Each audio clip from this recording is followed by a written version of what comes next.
नमस्कार दोस्तों।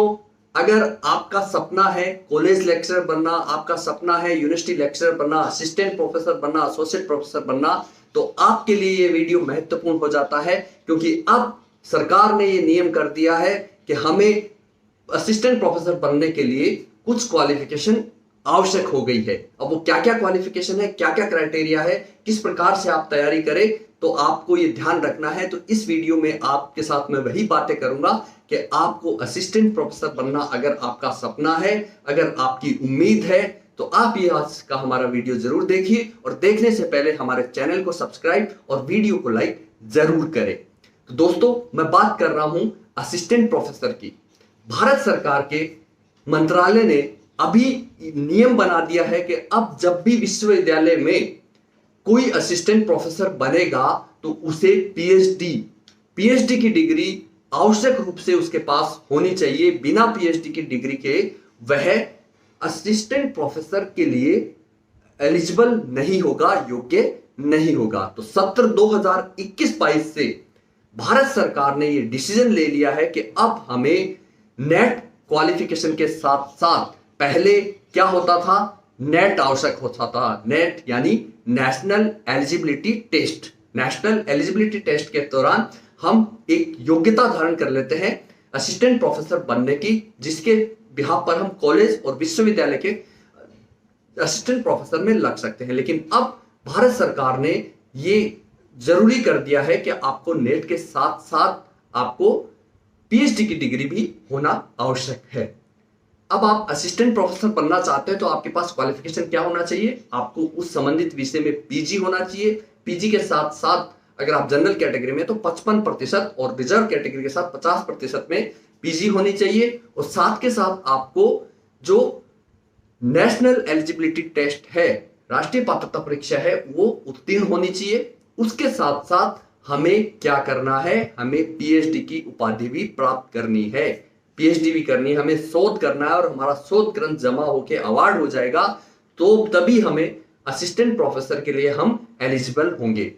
आरपीएससी जो है, पीएससी जो भी किसी भी स्टेट की पीएससी है, वो भी इस रूल को देर सवेर लागू कर देगी। लेकिन विश्वविद्यालयों के लिए ये रूल लागू हो गया है कि आपको नेट के साथ साथ आपको पीएचडी भी आपके पास उपाधि होनी चाहिए। पहले जब होता था नेट क्वालिफाइड होते थे, जब इसके क्राइटेरिया होता था सिलेक्शन का, उस क्राइटेरिया में नेट क्वालिफाइड को 5 से 10% अतिरिक्त मार्क दिए जाते थे और पीएचडी क्वालिफाइड जो साथ में होता था उसको लगभग 30% मार्क, 30 मार्क्स अतिरिक्त दिए जाते थे।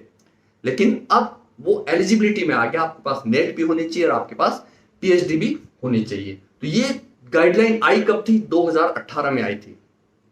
2018 में जब ये यूजीसी, यूनिवर्सिटी ग्रांट कमीशन ने इस रूल को लागू किया था, लेकिन अचानक से कैसे लागू कर दे, इसलिए सरकार ने 3 साल का ग्रेस पीरियड दिया था। क्योंकि किसी भी पीएचडी को करने के लिए कम से कम 2 साल की आवश्यकता होती है, यानी 24 महीने में आप पीएचडी की उपाधि प्राप्त कर सकते हैं। तो 24 महीने के बाद आप उपाधि प्राप्त कर सकते हैं। लेकिन फिर भी सरकार ने 3 साल का आपको समय दिया, यानी 2018 में ये रेगुलेशन आया कि अब विश्वविद्यालय में असिस्टेंट प्रोफेसर बनने के लिए आपको पीएचडी की उपाधि चाहिए। लेकिन अब 3 साल है, तो 3 साल के बाद आपको वो सरकार ये मानती है, यूजीसी ये मानती है कि आपने इन 3 सालों में ये योग्यता प्राप्त कर ली है। तो अब आपको नेट के साथ साथ पीएचडी भी जरूरी है। बिना पीएचडी के आप असिस्टेंट प्रोफेसर नहीं बन सकते हैं। तो ये अब 2021-22 से इसे लागू कर दिया है और अब आपको असिस्टेंट प्रोफेसर बनने के लिए नेट और पीएचडी दोनों चाहिए यूनिवर्सिटी में। और पीएससी जो स्टेट पीएससी होती है, किसी भी स्टेट की पीएससी है, पब्लिक सर्विस कमीशन है, उसके रूल्स अलग होते हैं। कुछ रूल्स वो चेंज भी कर देती है, लेकिन देर सवेर ये रूल्स वहां भी लागू होगा। नेट एक समय था, जिसने एमफिल कर ली वो लेक्चर बनता था, फिर किसी ने खाली पीएचडी कर ली वो लेक्चर बनता था। फिर नियम आया कि जो नेट होगा केवल वही लेक्चर बनेगा, असिस्टेंट प्रोफेसर बनेगा। और अब हमारा पदनाम भी जो है, पहले खाली विश्वविद्यालय में असिस्टेंट प्रोफेसर, एसोसिएट प्रोफेसर और प्रोफेसर होता था, लेकिन अब राजकीय महाविद्यालयों में भी इन पदनाम को परिवर्तित कर दिया गया है। पदनाम जो है अब राजकीय महाविद्यालयों में भी असिस्टेंट प्रोफेसर, एसोसिएट प्रोफेसर और प्रोफेसर, यानी सहायक आचार्य, सहाचार्य और आचार्य, ये पद अब कॉलेजेस में, गवर्नमेंट कॉलेजेस में भी राजस्थान स्टेट में लागू हो गए हैं। तो असिस्टेंट प्रोफेसर बनने के लिए जो एंट्री लेवल होता है उसमें असिस्टेंट प्रोफेसर बनते हैं, उसके बाद एसोसिएट प्रोफेसर बनते हैं, और जो गवर्नमेंट का रूल है उसमें ये होता है कि आपको सीनियर स्केल लेना होता है, फिर सिलेक्शन स्केल लेना होता है, और उसके बाद एसोसिएट की उपाधि मिलती है। और एसोसिएट की उपाधि के बाद आपको एक निश्चित समयावधि के बाद प्रोफेसर की उपाधि आपको प्रदान की जाती है। दोस्तों, आपको पीएचडी भी करनी है और नेट करना है। आप नेट क्वालिफाई करने के लिए क्या करें? आपको नेट क्वालिफाई करने के लिए आपको अपनी संबंधित विषय की गहनता से उसका अध्ययन करना होगा, संबंधित विषय का गहनता से उसका अध्ययन करना होगा, सारे सब्जेक्ट्स को ढंग से पढ़ना होगा, और साथ के साथ रीजनिंग और जनरल साइंस भी आपको पढ़नी पड़ती है, तभी हम हमारी नेट को क्वालिफाई कर पाते हैं। वरना विद्यार्थी जो सरसरी तौर पे पढ़ाई करते हैं, जो विद्यार्थी 1 वीक सीरीज से पढ़ाई करते हैं, जो विद्यार्थी पासबुक से पढ़ते हैं, वो विद्यार्थी नेट क्वालिफाई करने में उनको बहुत बड़ी दिक्कतों का सामना करना पड़ता है।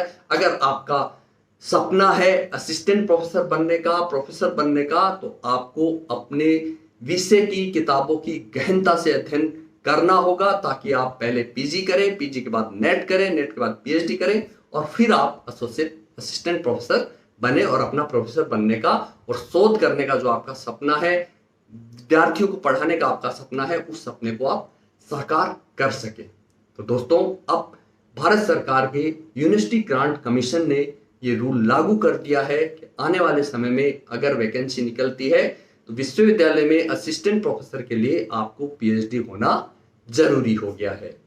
तो दोस्तों, उम्मीद करता हूं आपको हमारी ये जानकारी पसंद आई होगी। अगर आपको अच्छा लगा हमारा वीडियो और जानकारी पसंद आई तो हमारे चैनल को सब्सक्राइब करना और बेल आइकन दबाना मत भूलिएगा। बहुत बहुत धन्यवाद। जय हिंद, जय भारत।